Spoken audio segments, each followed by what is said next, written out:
Welcome to Season 5 of Pants Around Ankles Prevention, where my mission is to help you keep your pants securely buckled and avoid that unexpected, awkward, and embarrassing moment when you realize suddenly that they're not. This season, we're going to do things a little differently with shorts around ankles prevention. Quick, power-packed episodes designed to deliver a punch of truth to help you wake up to a new perspective. Let's see what today's short has in store. Another way to look at the same problem. 2. Again, quote Ben Franklin, many people die at 25 and aren't buried until they're 75. I've used this quote in a couple previous newsletters. Let's try it a third time. Let me start this way. Yawn. Yes, yawn. What our buddy Ben is talking about can be thought of in a different way too. We are all asleep.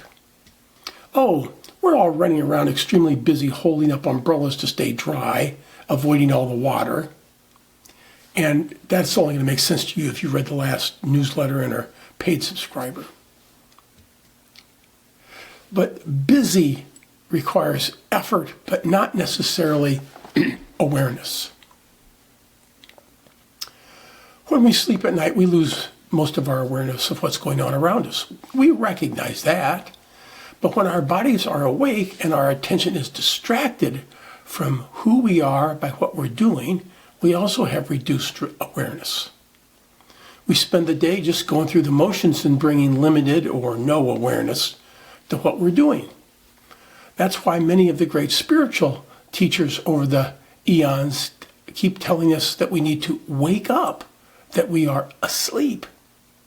Our awareness is not appropriately engaged with our bodies and our intellect. It's just as if we're asleep. So the title of this issue is another way of looking at the same problem. And for me, I view a lack of awareness as most definitely a problem. Indeed, I tend to look at all the challenges I have in my life as being grounded in a lack of awareness. Surely it isn't a surprise if you're driving down the highway and fall asleep at the wheel that what happens next is not going to be a good thing. For me, it follows that when something happens that is not a good thing, it's because I was asleep. This is perhaps a deeper way of viewing one's experiences. But the shift in perspective is useful.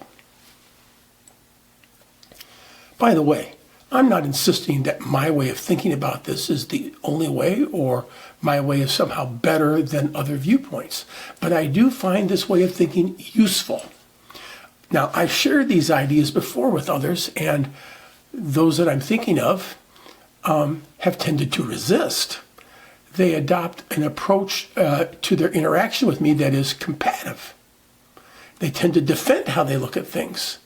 To the degree that they stand in conflict with what I've shared here, they definitely revolt against the idea that they might be asleep.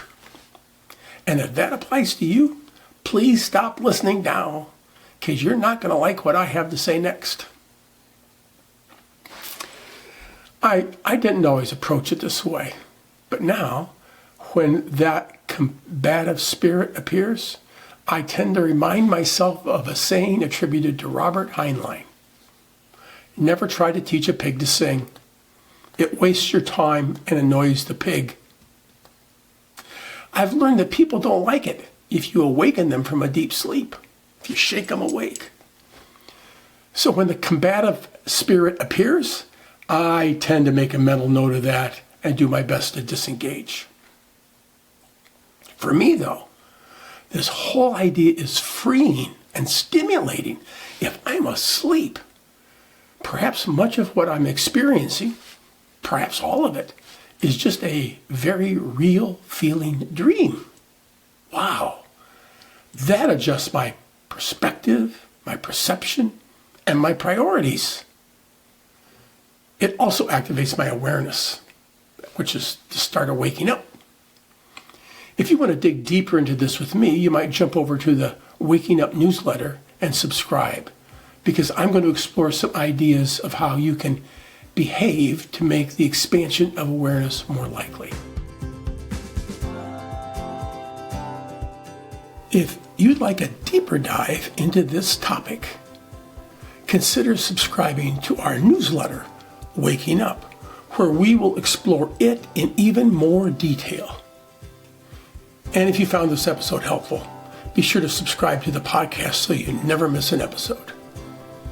See you soon.